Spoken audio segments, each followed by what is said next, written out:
space, and now we were going to the moon. We would have to design a rocket the size of a 36-story office building, put it together with the precision of a microscope, and accelerate it to the speed of a bullet. Then we would have to guide it to a moving target 250,000 miles away. Many people thought it was an impossible dream, but 400,000 of us set about making that dream a reality. It would be the longest, most hazardous voyage that any man had dared to attempt. But step by step, mission by mission, we orbited the Earth, perfecting the skills and technologies we would need on this incredible journey. Our astronauts practiced maneuvering, docking, and the 1,000 other tasks that would comprise the moon mission. We created new alloys, lighter and stronger than anything seen before. We designed communication systems that would be reliable over the vast distances. And behind it all, we tried to perfect the rocket that would be powerful enough to punch out of Earth orbit and take us to the moon.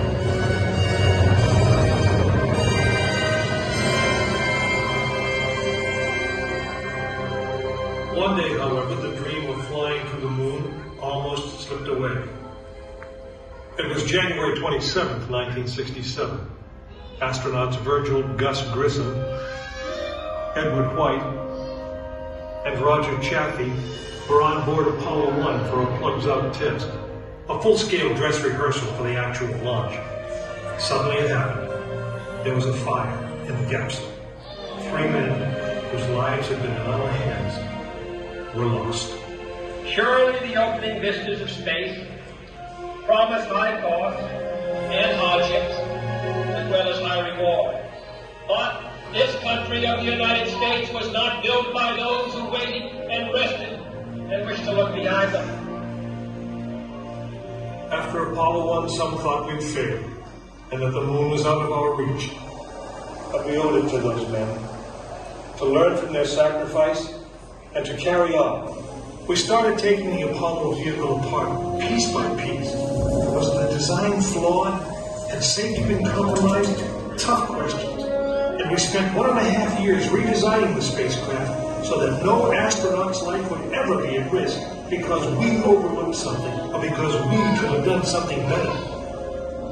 A moon rocket is 91% high explosive, and it goes into the most unforgiving, hazardous environment there is. We could never make it risk-free, and the men who flew them knew that. We didn't send men into space again until Apollo 7 orbited the Earth testing some of the new designs. When everything worked perfectly, the decision was made. The next mission would travel to the moon.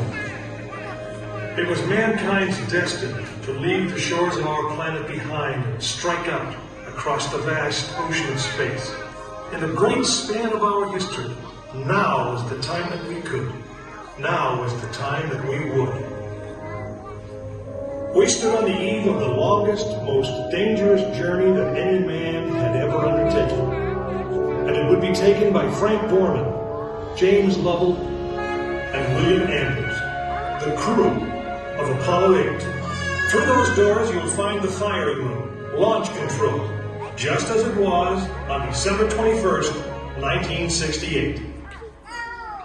Please gather all of your belongings.